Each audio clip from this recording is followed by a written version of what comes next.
Good morning, Assalamualaikum ji. Today is the 16th of October 2024. So I'm going to explain the today rubrics. Today is a special rubric for the fever of the aconite. हम एकोनाइट के fever को कैसे देखते हैं और उनमें से क्या कौन कौन से सिम्टम्स होते हैं जो एकोनाइट के अंदर पाए जाते हैं और कौन कौन सी रुब्रिक्स होती हैं इसमें जो मोस्ट इम्पोर्टेंट है सिंगल और उसके अलावा अदर रुब्रिक्स हैं। ये थोड़ा सा ये तो आपको जब एकोनाइट के पेशेंट्स को आप बड़ा इजीली आप आइडेंटिफाई कर लेंगे तो ये उस कंटेक्स्ट में है। तो ये जो रुब्रिक है कुछ रुब्रिक इस पे सिंगल रुब्रिक है। अब मैं fever rubrics of aconite mind chapters मैंने उठाई है सिर्फ। अब एक रुब्रिक इसमें आती है एंग्विश फीवर ड्यूरिंग। तो what is the meaning of anguish? Anguish का मतलब है वो होता है severe mental and physical distress. कोई अगर पेशेंट आपको मेंटल लेवल पे और फिजिकल लेवल पे सीवियर किस्म का पेन में हो कुछ कंडीशन में उसकी दोनों चीजें अगर हो और उसके साथ फीवर हो तो उसको हम कहते हैं एंग्विश फीवर। अब आपको कैसे पता चलेगा कि यार ये वर्ड एंग्विश है कि नहीं? एक होता है फिजिकल लेवल पे, होता है फिजिकल लेवल पे होता है कि फॉर एग्जाम्पल मैं आपको थोड़ा सा करके भी देता हूँ ताकि आपको दोनों को आपको डिफरेंशिएट कर सकें। कैसे पता चलेगा कि आपका ये पेशेंट जो है वो फिजिकल है कि मेंटल है या फिजिकल है या एंग्विश? एंग्विश में दोनों होती है। मिसाल के तौर पे अगर कोई मरीज आपके पास आता है उसकी कंडीशन ये है कि वो तकलीफ हो रही है उसको, बहुत आता है, ये तकलीफ हो रही है। फॉर एग्जाम्पल मिसाल देता हूँ मैं, दर्द हो रहे थे जिससे मैं टूट रहा है, जिससे ऐसे ये उसकी तकलीफ, बहुत ज्यादा तकलीफ पे, बहुत तकलीफ पे होना, ये आपका फिजिकल लेवल है। यानी आपकी फिजिकल लेवल का बहुत ज्यादा। लेकिन मेंटल लेवल पे क्या होता है कि मैं मर रहा हूँ, ऐसे हो रहा है, ऐसे हो रहा है, तकलीफ बहुत ज्यादा है। यानी कि वो मेंटल लेवल पे भी बंदा जो होता है आपको एक्सप्रेस करे कि वो मेंटली तौर पे बहुत डिस्ट्रेस पे है, चाहे वो उससे कुछ भी कह रहा है। बहुत ज्यादा तकलीफ में है, उसकी आय निकल रही है, तकलीफें निकल रही है, उसके साथ प्रॉब्लम हो रहा है और मायूस है, डिस्पायर है, there number of things are over there. यानी मल्टीपल, एक चीज नहीं होगी, मल्टीपल चीजें होगी। यानी मेंटली भी डिस्ट्रेस होगा और फिजिकली भी होगा। मीनिंग उकता आ चुका है, बंदा तकलीफ में करा रहा है, शिद्दत हो रही है बहुत ज्यादा उसको। मेंटल और फिजिकल दोनों जब होंगी, जब दोनों होंगे इसमें तो हम क्या करेंगे, उसको हम क्या करेंगे, उसको हम उसको इस एंगल से देखेंगे कि ये जो पेशेंट है वो अपना दोनों लेवल पे होगा। ठीक है, तो इसको आप इस तरह फिर आप देखेंगे। इसका प्लीज ऑफ करें ना प्लीज, एक मिनट। तो इसको आप उस लेवल पे आप देखेंगे कि ये जो पर्सन है उसका किस लेवल पे होता है ये। ठीक है, तो अब आपने इन दोनों को आपने डिफरेंशिएट करना होता है, इसको आपस में क्या करना होता है, डिफरेंशिएट करना होता है कि फिजिकल और मेंटल को आपस में। अगर खाली फिजिकल होगा उसमें आपकी फिजिकल की तकलीफ, मेंटल में पेशेंट की तकलीफें जो होती है वो उसका मेंटल लेवल यानी उसके माइंड में वो चीजें एक्सप्लेन करेगा, बताएगा। इनमें इतनी तकलीफ में, इतनी तकलीफ में, इतनी तकलीफ है कि इतना तकलीफ, पेन, कंडीशन वो अपनी साथ मेंशन करेगा। तो फिजिकल में जो होता है वो मेंशन नहीं करेगा, यानी आपको नहीं कहेगा। दोनों में डिफरेंस ये होता है। और अच्छा, कई दफा खाली मेंटल होती है, फिजिकल कम होती है। कोई बंदा कहता है जी मैं तो उकता चुका हूँ, मैं इतना थक चुका हूँ, लेकिन फिजिकली आपको इतना फील नहीं आ रहा। तो दोनों को आपस में, वो मेंटल लेवल पे होगा, ये फिजिकल। अगर दोनों इकट्ठी हो उसके लिए वर्ड होता है एग्नी या एंग्विश। आप उसके साथ आप जब भी, मैं आपको एक चीज बताई थी कि होम्योपैथी में या किसी भी सिस्टम में आप देखते हैं पेशेंट को ये ऑब्जर्वेटरी सिम्टम्स हैं। ये नहीं, आपको मरीज नहीं बताता कि ये इश्यूज है, आपने ऑब्जर्व करना होता है। इसलिए आपको कहते हैं कि अगर आप सेगल प्रोटोकॉल में पढ़ते हैं तो इसमें 93% जो होता है वो ऑब्जर्वेशन शामिल होती है पेशेंट्स का, जो बगैर बताए आप देखते हैं। तो दिस मीनिंगफुल होता है। उसकी इंपॉर्टेंस में बताता हूँ मैं कि आपको एक चीज याद रखिएगा। देखिए आपको, आप कहते हैं जी कि वाई द 93% आपकी जो नॉन वर्बल कम्युनिकेशन होती है जिसको कहते हैं नॉन वर्बल, जो उसमें ऑब्जर्वेशन शामिल है। मिसाल के तौर पे आप बहुत सारे काम आप क्या करते हैं, आप ऑब्जर्वेटरी लेवल पे करते हैं। यानी आपकी, अगर आप देखें, आप किसी को मिलते हैं, फॉर एग्जाम्पल आप किसी के पास जाते हैं आप, तो फर्स्ट वो बोलता नहीं है, आपकी उसकी बॉडी जैसे बता रहे थे, वो आपको वेलकम कर रहा है, ये नहीं कर रहा, खुश हो रहा है कि नहीं हो रहा, तो आप फील कर देते हैं, then you go to step. अभी उसने मुंह से बोला नहीं कुछ भी, लेकिन उसकी स्माइल से, चेहरे से, उसकी बॉडी लैंग्वेज से आप फील कर जाते हैं कि दिस पर्सन रिस्पॉन्डिंग। इसी तरह कुछ पर्सन ऐसे होते हैं कि वो आपको वेलकम नहीं कर रहे, उनसे आप मिलना चाहते हैं, तो आप वो उसने अभी कुछ भी नहीं कहा, लेकिन आप उसके बॉडी लैंग्वेज बता रही है कि वो अनॉयड है, वो खफा सा है, वो अजीब सा है, वो उसके चेहरे के तासर है, तो आपको पहले से फील होगा कि आप ये बंदा वेलकम नहीं कर। इसी तरह आप इमोशन जो होते हैं, देखिए जो प्यार होता है, मोहब्बत होती है, उसमें भी आप देखेंगे आपको जो प्यार है, मोहब्बत है, वो आपको एक दूसरे में नजर आ जाती है, बॉडी की, बॉडी जेस्चर से, उसके चेहरे से, एक्सप्रेशन से आपको फील हो जाता है कि दिस इज। अच्छा, ये खाली इसमें नहीं होता, ह्यूमन बॉडी में, एनिमल्स में भी देखें। एनिमल में देखें तो आप अगर कोई एनिमल है, फॉर एग्जाम्पल कैट है या डॉग है, कुछ भी एनिमल है, उसको फर्स्ट टाइम आप उसके पास जाते हैं तो वो आपको स्ट्रेंजर समझता है, तो वो एकदम से आपसे आप पे भूखता है, तो आप समझते हैं ये या बहुत ज्यादा हो रहा है ऐसे आगे से, तो या उसने ऐसे ऐसे देख रहा है खाली, ऐसे देख रहा है खाली, तो आप समझ रहे हैं कि दिस इज फ्राइटेंड, या डरा हुआ है, ये नहीं आपसे इंटरेक्ट करना चाहता आपको। तो आप थोड़ा सा उसके साथ लाड प्यार करते हैं या कुछ करते हैं, तो फिर वो आपके साथ सॉफ्ट हो जाता है। In now is become friendly environment बन जाती है। तो आपको देखें, इट मीन्स कि बॉडी जेस्चर्स, आपको सिर्फ बॉडी जेस्चर से आप जज करेंगे, अभी उसने कुछ कहा नहीं है, लेकिन बॉडी जेस्चर से आप फील कर रहे हैं कि ये उसका रिस्पॉन्ड क्या होता है। इसी तरह आपको अगर कोई भी चीज होती है तो वो बहुत ज्यादा बेचैन है, कोई तकलीफ में ज्यादा है, बहुत शिद्दत से तकलीफ है, फिजिकल लेवल है या मेंटल लेवल पे। कुछ लोग मेंटल लेवल पे होते हैं, कुछ लोग देखिए आपको अपनी तकलीफ बयान करते हैं, वो इतनी शिद्दत से एक्सप्लेन कर रहे थे कि मुझे, मैं कर्ब में से गुजर रहा हूँ, मैं इतनी तकलीफ में से गुजर रहा हूँ, मेरी तकलीफ की शिद्दत इतनी ज्यादा है कि आप सोच नहीं सकते, लेकिन फिजिकली आपको कोई चीज नजर नहीं आ रही, यानी इस कर्ब में, इसी तकलीफ में, इतने मसले में है, लेकिन आपको नजर नहीं आ रही, फिजिकली नजर नहीं आ रही, तो दो, सो एंग्विश का वर्ड नहीं यूज होगा वहां पर। अब अगर एंग्विश का वर्ड कब यूज होगा, दोनों लेवल, यानी आपका मेंटल लेवल भी और फिजिकल लेवल दोनों एक्सट्रीम पे हो, उनकी शिद्दत बहुत ज्यादा हो, तो मजीद बहुत कर्ब में पेशेंट हो, बहुत तकलीफ में हो, चाहे वो पेन है, वट एवर कंडीशन है, कुछ भी है, उस तकलीफ में उसकी इंटेंसिटी बहुत हाई है, तो वर्ड एंग्विश होगा। अगर उसके साथ फीवर हो, अगर साथ फीवर हो, तो एंग्विश फीवर ड्यूरिंग, तो only medicine is the aconite. Understand? यानी आपको, देख कितने मजे की बात है कि आपके पास दोनों स्टेट अगर इकट्ठी आ जाती है और साथ फीवर हो, तो आपकी बड़ी आंखें बंद करके उस पेशेंट को आराम से आप फीवर की मेडिसिन एक्ोनाइट देते हैं, तो उसको रिस्पॉन्ड मिलेगा। ये तो आ गया एक्ोनाइट के बारे से। अब दूसरे नंबर पे इसके अंदर फिर दूसरी, ये पहली रुपये का आ गई सिंगल एक्ोनाइट, ये बहुत सारी रेपर्टरी है, वो सिर्फ एक्ोनाइट ही दे रही है, सिंगल एक्ोनाइट दे रही है। अब हम आते हैं जी कि एक्ोनाइट के अलावा हमारे पास सेकंड नंबर पे जो एक और सिम्टम है जो सिंगल आती है, वो आती है ऑब्स्टिनेट फीवर ड्यूरिंग। ऑब्स्टिनेट का मतलब जिद्दी। अच्छा, ये पेशेंट जिद बहुत करता है, अक्सर ये लोग कहते हैं जी कि ये जिद्दी बहुत हो गया, यानी ये बुखार, जब से इसको बुखार हुआ है तो बुखार में जिद बहुत करता है। मिसाल के तौर जिद करने में क्या, जिद क्या होती है, जिद क्या होता है कि इसमें, जिद क्या होती है कि आपको किसी चीज कोई खाना है, आप कहते हैं जिद करना है, ये करना है, ये भी लेना है, वो करना है, उस चीज पे, किसी चीज पे इंसिस्ट करना, और वो चीज इंसिस्ट करना। आप थोड़ा सा जिद का देखें, मिसाल के तौर पे आप आपका एक बच्चा है, तो वो कहता है जी आप मैंने टॉय लेना है या मैंने बाहर जाना है, तो आप कहते हैं कि आप अभी ना जाएं, थोड़ी देर तक चले जाना, क्योंकि अभी बाहर बारिश लगी हुई है, नहीं मैंने जाना है।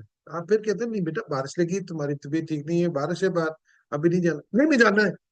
फिर कहते हैं, फिर उसको कहते हैं, फिर आप क्या कहते हैं, वो अगर आप पूछते हैं क्या, तो आप फिर कहते हैं ये जिद कर रहा है बहुत ज्यादा बाहर जाने की, कहते हैं ना जिद कर रहा है। इसी तरह आप कहते हैं ये कपड़े पहन लो, या ये ऐसा करो कि कपड़े पहन लो, तो आप कहते हैं, वो कहते हैं मैं नहीं पहनता अभी, तो कहते हैं नहीं अभी पहन लो, कहते हैं बाद नहीं अभी पहन लो, नहीं मैं नहीं पहनता, कहते हैं जिद बहुत करता है। फिर इसलिए कहते हैं कि आप ऐसा करो कि ये आप कुछ भी कोई काम है, कोई चीज कहते हैं उसको, या कहते हैं या कुछ उससे, या कहते हैं कि तुम ऐसे करो कि अभी लाइट ऑफ कर दो, बिजली नहीं है, कुछ नंबर ऑफ थिंग्स आप कोई बात उसे कहते हैं। और कोई बात ऐसी कहते हैं। या आप ऐसा करेंगे, आप वहां बैठ जाए, इधर ना बैठे, आप वहां बैठे, यहाँ गिर जाएंगे। कहते मैं नहीं यहाँ ही बैठूंगा, मैं यहाँ ही बैठूंगा। फिर आप कहते नहीं उधर बैठ जाओ, फिर कहते नहीं मैं यहाँ ही बैठूंगा। फिर जिद करना शुरू कर, फिर उसे कहते हैं जी कि आपने ना, ये आप आपको ठंड लग रही है तो ऊपर ये कंबल कर लो, या कोई ब्लैंकेट ले लो।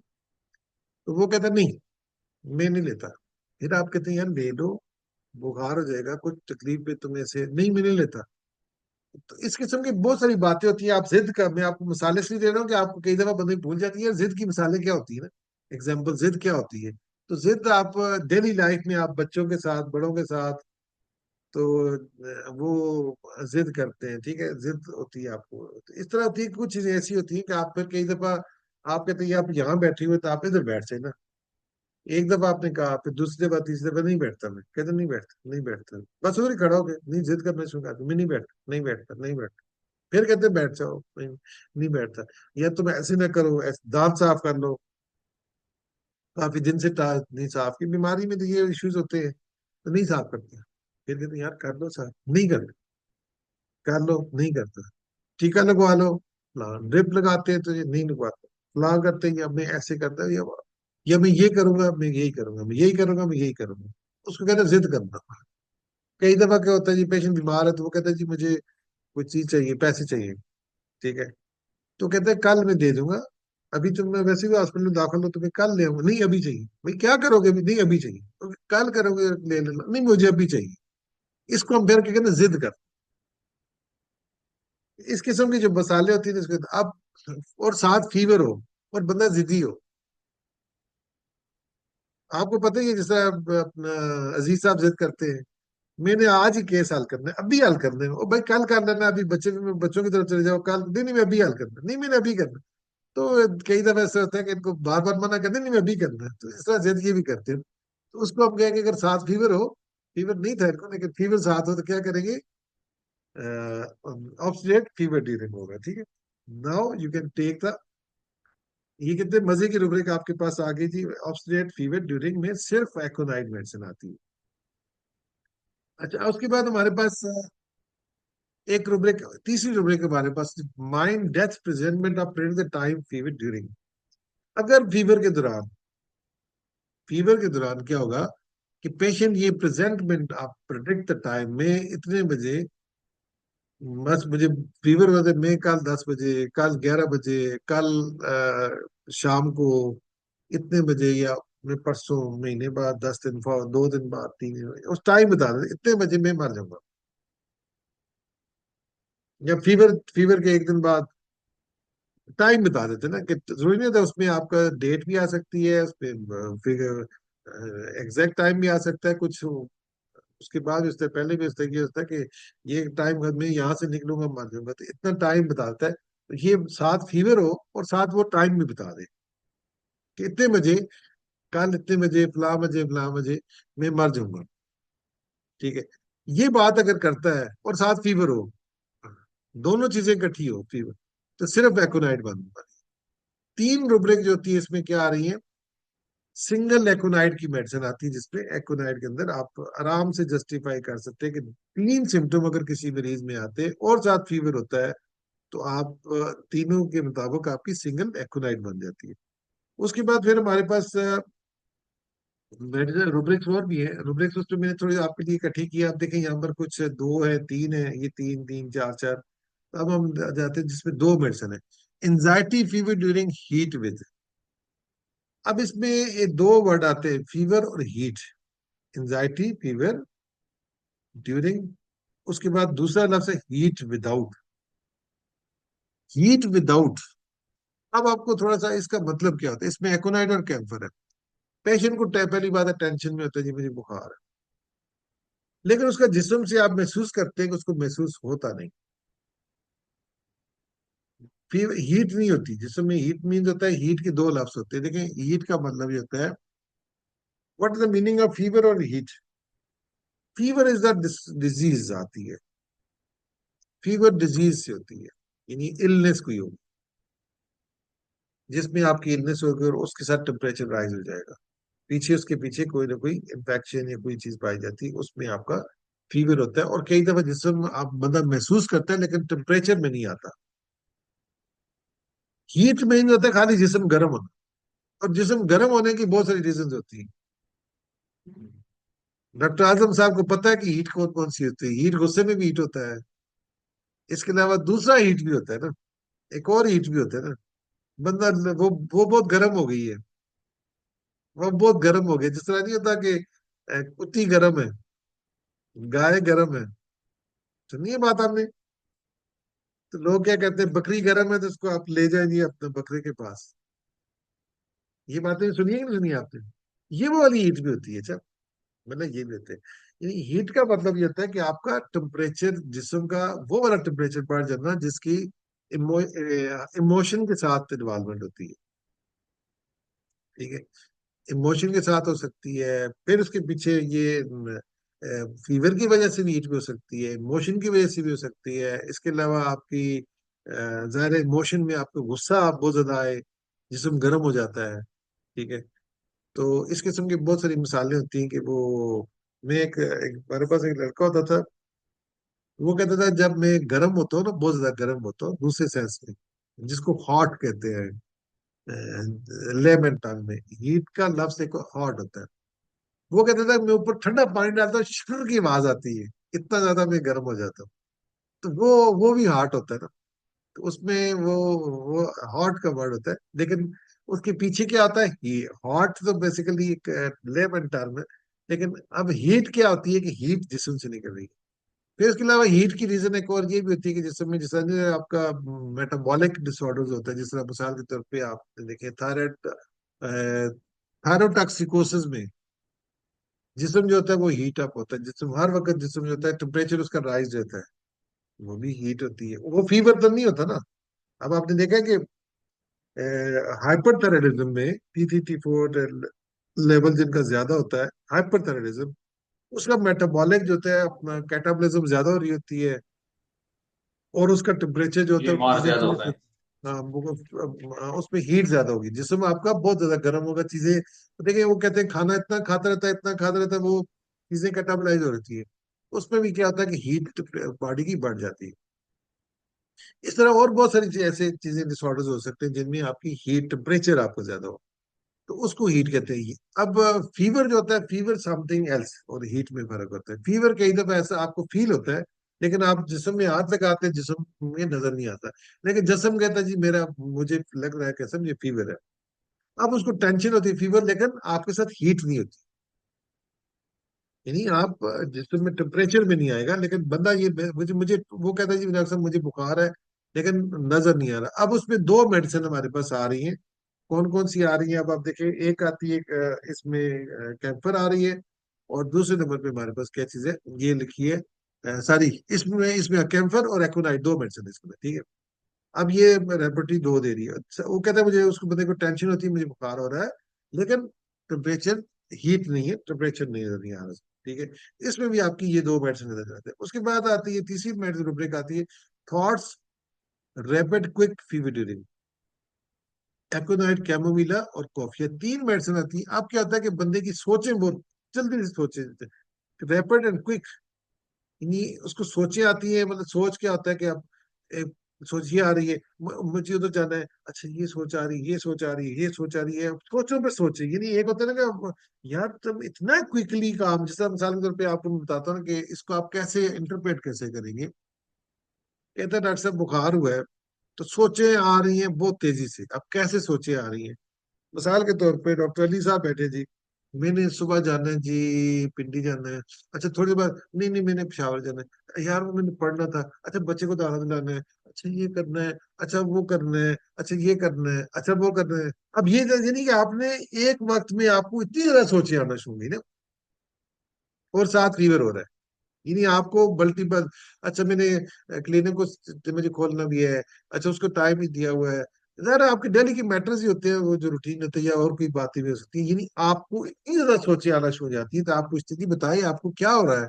वो कहते हैं डॉक्टर साहब, क्या पूछते हैं कि मुझे इतनी सोचे आना शुरू हो गई जब से बुखार हुआ है, सोचे तेजी से आना शुरू हुआ। और इसमें कौन कौन सी मेडिसिन आ सकती है हमारे पास, ये जो मैंने अभी मेंशन किया आपको, इसमें एक आती है एकोनाइड है, और उसके बाद फिर आकर कैमोमिला भी इसमें आती है, और कॉफी कूडा भी आती है।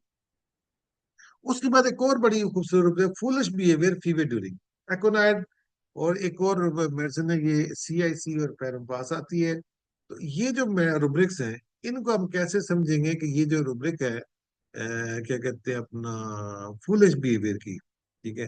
तो हम इस पे इसको पहले तो आप फूलिश बिहेवियर होता है, ये सकूटा है, CIC का सकूटा वर्स विरोजा, ठीक है। अब आपको what is a foolish behaviour? Foolish behaviour देखिए आप, जिसको कहते हैं ना फूलिश बिहेवियर, अगर कोई पर्सन है, मिसाल के तौर पे देखिए, मैं आपको आपके सामने मैं करता हूँ कि आप फॉर एग्जाम्पल आप सामने बैठे हुए हैं, ठीक है। अब आपको मैं जरा स्क्रीन बड़ी करके बताता हूँ कि आपको पता नहीं आपको नजर आएगी नहीं, कि आपको कैसे आप मुझे बताना कि इसको फील हो जाएगा कि फुलिश बिहेवियर कैसे होता है, ठीक है। अभी ये मेरी स्क्रीन बड़ी नजर आ रही है आपको, है ना? Yes sir.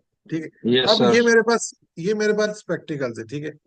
मैं आपको बताऊं कि मुझे फीवर हो रहा है,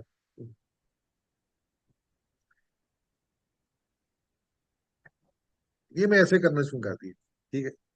अब देखो मैं ऐसे करना, अब मैं बुखार हो रहा और डॉक्टर मुझसे पूछ रहा है क्या हुआ, तो या वो पूछ रहा नहीं पूछ रहा, मैं ऐसे करना शुरू कर दिया। अब आप क्या कहेंगे, यार ये क्या मतलब ऊट पटांग रखते कर रहे हो? आप देखा, ये मैं जो बिहेवियर है ना, क्या है? Yes sir. फुलिश है ना, फुलिश बिहेवियर। फुलिश है। फिर मैं कभी ऐसे ऐसे करना शुरू कर दिया, ये देखो ऐसे ऐसे करना शुरू कर दिया। अब क्या होगा, इस किस्म की ऊट पटांग रखते जो होती है वो क्या कहती है? Foolish behaviour. यानी कि आपका जो रवैया होता है, आप उससे कहते हैं यार ये क्या मतलब कर रहे हो तुम, ये मतलब क्या हो रहा है, तो वो फिर आपके घर वाले उसको बताते हैं कि सब क्या स्टूपिड किस्म के करते हैं, क्या होता है, इसका रवैया स्टूपिड होता है। या आप किसी, आप फॉर एग्जाम्पल आपको बिहेवियर से ये भी बता देता है कि आपके साथ उसका जो रिएक्ट कर होता है, कि कभी उल्टा खड़ा हो जाओ, ऐसे हो जाओ, या उल्टा सो रहा है, ऐसे कर रहा है, इस तरह लेटा हुआ है, कभी कैसे कर रहा है, कभी किस तरह कर रहा है, तो वो भी आपके वो डिफरेंट किस्म के रिस्पॉन्ड होते हैं। तो वो आपको फुलिश बिहेवियर होता है, ये इस किस्म का रिस्पॉन्ड होगा। किसमें होगा? तो ये इसमें मेडिसिन हमारे पास आती है जी, एकोनाइड, सकुटा और फेरोमोफास, ये तीन किस्म की मेडिसिन होती है, ये इस किस्म का रिस्पॉन्ड करती हैं। उसके बाद में हमारे पास है फीवर विक्सेशन फ्रॉम, उसमें कौन कौन सी में, एकोनाइड, कैमोमिला, स्टेप्सिगेरिया। विक्सेशन का मतलब नाराज होना, ठीक है। तो नाराज हो जाना, जिस तरह अक्सर तो आपने देखा होगा कि अजीज साहब नाराज हो जाते हैं, नाराज कोई बात हो, या कि नाराज हो क्या, खफा हुआ है, गुस्सा हुआ बैठा हुआ है, नाराज हो जाना, रुस जाना ना। नाराज हो जाने का क्या मतलब, नाराजगी तो अक्सर आप होते हैं ना, नाराज हो जाते हैं किसी बात पे। कोई होता है नाराज आप में से, कोई कि नहीं? हाँ। सब होते हैं जी, सब होते हैं। ये चले। नाराज होने का है। और ये समझ आता है कि बंदा ना ये नाराज है जी, मैंने से कुछ कहा था, फॉर एग्जाम्पल होता है जी, मैंने से कहा था कि तुम आइंदा के लिए ऐसे नहीं करोगे, तो वो मेरी बात उसको बुरी लगी और वो नाराज हो गए, ठीक है। तो या कई दफा ऐसा होता है जी कि मैंने से कहा था इकट्ठे खाना खाने जाना है, मैं नहीं आ सका टाइम पे, तो ये जनाब नाराज हो गए, ठीक है। तो ये नाराज होना, नाराज हो और साथ उसको क्या हो, यानी वेक्सेशन आफ्टर, उसके बाद उसको क्या हो, क्या कहते हैं अपना ये रुब्रिक है, वेक्सेशन फ्रॉम, यानी कि नाराजगी के बाद से, नाराजगी से, नाराजगी से, और उसके साथ फीवर भी हो, ठीक है ना, विद, उसके साथ फीवर हो और वेक्सेशन फ्रॉम, नाराजगी से। तो इसके दौरान ये तीन मेडिसिन आती है। फिर उसके बाद फाइट आफ्टर, डर की वजह से, यानी डर एक होता है खौफ, एक डर होता है। फॉर एग्जाम्पल आपने ना, यार इसने ना आज एक्सीडेंट देखा, इसने आज बंदा डूबता हुआ देखा, इसने ना वो कत्ल हुआ देखा, या इसने कहा जी वो तुझे मारने आएगा, वो इस किस्म का डर, कोई चीज ड्रोनी मूवी, ड्रोनी चीज, डर, डर, या आज तुम्हें वो खा जाएगा, ध्यान में वैसे हो जाएगा तुम्हारा। डर जो होता है वो और चीज होती है, फीवर, फीवर, फियर कुछ और, डर होता है, डर में सडन होता है और इंटेंस होता है। तो उसके बाद हो, यानी आप गए थे, रास्ते में गए थे, पता नहीं क्या इसने देख लिया, या क्या किसके साथ कोई बात सुन ली, या वीडियो में देख ली, कुछ हुआ, उसके दौरान उसका बुखार होना शुरू हो गया। तो उसमें क्या हुआ, उसके साथ क्या हुआ, फिर उसके बाद एकोनाइट, चिनिनम, आर्स, इग्निशिया और ओपियम, ये 4 मेडिसिन आ जाती है। उसके बाद mind anxiety palpitation with fever, anxiety हो, टेंशन हो और धड़कन ज्यादा हो, पल्पिटेशन विद फीवर, फीवर के साथ। उससे पहले फीवर बिफोर, यानी एंजाइटी पल्पिटेशन फिर फीवर बिफोर, यानी उससे पहले, फीवर से पहले क्या चीज है? ये जो वर्ड है ना, ये एंजाइटी, टेंशन, पल्पिटेशन, ये 2 चीजें होंगी। विद, साथ, फीवर बिफोर, बुखार से पहले ये चीजें हो और फिर बुखार। एकोनाइट, चाइना, पस्टिला, स्पाइजीरिया। कंप्लेनिंग फीवर, अब बुखार के दौरान अक्सर लोग कहते हैं, "ना अक्सर मुझे बुखार हो रहा है, देखो ना मुझे खाने नहीं हो रहा, मुझे ये नहीं हो रहा।" कंप्लेनिंग का मतलब क्या होता है कि देखिए, कंप्लेनिंग का तो मतलब आपको अगर कहीं यार कंप्लेनिंग को कैसे समझे हम ना, आप आपके घर में बिजली नहीं आती तो आप क्या कहते हैं जी, कंप्लेन करते हैं, हमारे घर में बिजली नहीं आ रही, पानी नहीं आ रहा, ऐसा ना। या अब आज सुबह से लाइट नहीं है, सुबह से बिजली नहीं है, हमारे घर में वो स्वीपर नहीं आ रहा, हमारे घर में ना अबू मेरे मुझे पैसे नहीं देते, मेरी फॉर एग्जाम्पल वो जो है वो अपना मुझे पूछने के लिए आता ही कोई नहीं है। आप किसी को बात कोई कहते हैं ना, कंप्लेन कर रहे थे, इसका मतलब कंप्लेनिंग होता है, यानी आप कंप्लेन कर रहे हैं। अब मरीज का कंप्लेनिंग करता है, तो कंप्लेनिंग इस किस्म की हो सकती है, मुझे कोई पूछता ही नहीं है, मुझे बात ही कोई नहीं करता, मुझे देखो ना सिर दर्द करना शुरू कर दिया इसने, कुछ ये होता है कभी ऐसे बहुत सारी कंप्लेन करना शुरू कर देता है। तो मरीज आपसे कंप्लेनिंग करे और उसके दौरान बुखार हो, फीवर हो, तो आप समझ लेंगे कंप्लेनिंग का, आप समझ लेंगे जैसा होता है ना कि आपको लोड शेडिंग हो रही है, उसकी बिजली, या लोड शेडिंग बहुत हो रही है, यानी आप बिजली वालों की कंप्लेन कर रहे हैं। तो इसका मतलब क्या होता है, कंप्लेनिंग। इसी तरह आप अगर बुखार के दौरान बंदा कोई कंप्लेन करता है, मुझे पूछने के लिए आते ही नहीं है, प्लान नहीं करते, तो फीवर ड्यूरिंग एक्ोनाइट, ब्रानिया, नक्स, मिगा, बैक्टम, ये इसके अंदर 4 मेडिसिन आती है। उसके बाद आती है विवाशियस फीवर ड्यूरिंग, इसमें 7 मेडिसिन है, एक्ोनाइट, कोफिया, मस्कस, नेट्रम कार, ओपियम, प्लेटिना, सार्सपिलम, यानी बंदा बहुत जिंदा दिल होता है फीवर के दौरान, बड़ा वहां वो बड़ा विवाशियस का मतलब जिंदा दिल होना, ठीक है। उसके बाद फिर हमारे पास लेमेंटिंग फीवर, लेमेंट कहते हैं कि बयान करना, यानी ऐसे रो रहा है वो, एक रोना होता है, एक लेमेंट, और लेमेंट का मतलब होता है रोने, लेकिन लेमेंट का मतलब बयान करना, यानी कि क्या पूछते हैं, क्या पूछते हैं इस फीवर का, इसने तो बस टाल करके रख दिया है। यानी जैसा नहीं कहते कि आप लेमेंट का वो अ, आपने वो देखा होगा, आशा भोसले का गाना गाना देख रहे हो तो वो लेमेंट किस्म का गाना होता है। इस तरह कोई फोत हो जाता है तो वो आप उसके, हाय मेरी माँ मर गई, हाय क्या होगा, उसके बगैर, यानी दुख का इजहार, ऐसा रोना जिसमें दुख आए, तो लेमेंट का मतलब ये होता है। तो ये लेमेंटिंग फीवर ड्यूरिंग होता है, ठीक है। इसी तरह फिर आपके पास लेमेंटिंग फीवर ड्यूरिंग के दौरान आता है जी sensitive noise to fever during, इन शोर से बहुत ज्यादा टची होते हैं बता, ये वाली मेडिसिन आ गई। डिलीरियम, रेजिंग फीवर, डिलीरियम का मतलब होता है पटरी से बंदा उतरी बातें करे। फॉर एग्जाम्पल ये कहते हैं जी कि आप, अच्छा बाहर दिन है तो कहते हैं रात के 12 बज गए होंगे, कोई और अजीब बातें होती है, जिनकी पटरी से होती हुई बातें करे। तुम फातिमा साहब के सामने मेल खड़े थे, या उसकी वाइफ खड़ी है, तो कह रहे हैं कि आप असलम साहब हैं, आप नुमान साहब हैं, इस किस्म की। रेजिंग का मतलब होता है कि आप पीछे हट रहे हो, ऐसे फिजिकली आपको किसी को, एक गुस्सा होता है, रेजिंग का मतलब उसमें फिजिकल एक्शन, मारने वाला एक्शन भी शामिल हो। तो फीवर ड्यूरिंग के दौरान अगर ये बातें आ जाए तो उसको हम कहते हैं, इसमें ये भी मेडिसिन शामिल है। दिल्ली में एंशियस फीवर ड्यूरिंग, वही पट्टी से ज्यादा साथ परेशान होता है। ग्लूमी का मतलब होता है बहुत ज्यादा, ग्लूमी का मतलब कोई बताया नहीं आप में से कोई ऐसा लफ्ज है कि ग्लूमी, तो ये बेसिकली जो लफ्ज है, क्या कहते हैं अपना, बेसिकली डिप्रेसिंग किस्म का, ग्लूमी का मतलब होता है डिप्रेसिंग किस्म का बंदा होता है, फ्राइटनिंग होता है, डरा हुआ होता है, सहमा हुआ होता है, तो अनहैप्पी होता है, उसकी होप कम होती है, उसको ग्लूमी कहते हैं हम आमतौर पर, ठीक है। तो ग्लूमी में कैसा महसूस होता है, सेड, यानी ग्लूम मतलब सेड, वो अपनी एक्टिविटी कम हो जाना, सैडनेस किस्म का होगा, ठीक है, उसको हम कहते हैं ग्लूमी। तो अब होता है कोई बिल्कुल ही बंदा दुखी सा हो तो उसको हम ग्लूमी कहते हैं, ठीक है। ये अब आप कौन कौन सी हमारे पास मेडिसिन है कि ग्लूमी में देखो, ग्लूमी मोरोज फीवर ड्यूरिंग, इसमें 12 मेडिसिन आती है। सेंसिटिव फीवर, बंदा सेंसिटिव होता है फीवर ड्यूरिंग, बहुत टची से हो जाता है। इरिटेबिलिटी, इरिटेट्स होता है, चिड़चिड़ापन जिसको कहते हैं। फ्राइटेंड इजीली, ये मेडिसिन में ज्यादा होती है, फ्राइटेंड, डरा हुआ होता है फीवर ड्यूरिंग। स्टार्टिंग क्या कहते हैं रुब्रिक है अपना, fear death of fever during, इसमें मौत का खौफ होता है। मॉर्निंग स्लीप ड्यूरिंग फीवर, हाँ इसमें देखें सोते हुए दौरान बंदा जो होता है वो कराता है ये, ठीक है। इसी तरह सैडनेस फीवर ड्यूरिंग, ग्लूमी और सैडनेस तकरीबन सेम ही रुब्रिक है, ठीक है, ये देखें दोनों सेम है। एक्साइटमेंट फीवर ड्यूरिंग एक रुब्रिक है, इसमें भी एक्साइटमेंट भी। डिस्पेयर फीवर ड्यूरिंग बहुत मायूस होता है fever feeling. Morose fever during, indifference fever during, ये भी इसमें रुब्रिक पाई जाती है, बंदा इनडिफरेंट होता है, परवाह ही नहीं करता, कान मोड़ के सोता होता है उसके नाम, ठीक है, बुखार में नाम। ये उसके अंदर खास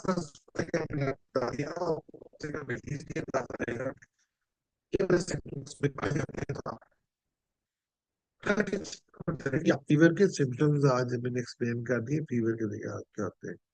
thank you to all of जी। अच्छा अभी देखे ना, इसमें एक एक रुब्रिक इसमें मजीद में एक्सप्लेन कर देता हूँ कि इसमें वो मेंशन नहीं थी सकत, ये इनमें बच्चों में भी होती है कि बच्चों के लिए अलग से रुब्रिक है, screaming shouting children in fever. ये जो बच्चे होते हैं ना, वो चिल्लाते हैं बुखार के दौरान, बहुत शाउटिंग करते हैं, चीखते बहुत ज्यादा है, उसमें हमारे पास साइकोनाइट के अलावा 7 मेडिसिन हो रहा है। इसी तरह बच्चे बहुत ज्यादा बेचैन, रेस्टलेस चिल्ड्रन फीवर ड्यूरिंग, बहुत ज्यादा बेचैन होते हैं, उसमें हमारे पास 3 मेडिसिन आती हैं। बच्चे अगर बुखार के दौरान बहुत ज्यादा बेचैन हो, एक्ोनाइट आर्सेनिक और तुलसी में आती है। तो एक सवाल जो आपने पूछा कि फिर डेथ ऑफ फीवर ड्यूरिंग, ये भी रुब्रिक है इसमें, मुझे वो बुखार के दौरान उसको ये खौफ आता है मैं मर जाऊंगा, ठीक है। ये फियर डेथ है, फीवर ड्यूरिंग ये, वो तो सिंगल रुब्रिक थी जो आपकी है ना, वो तो आपको टाइम बताता है, तो वो टाइम है, इसमें टाइम नहीं बताता लेकिन खौफ आता है मैं मर जाऊंगा, ये उसमें रुब्रिक पाई जाती है, ठीक है।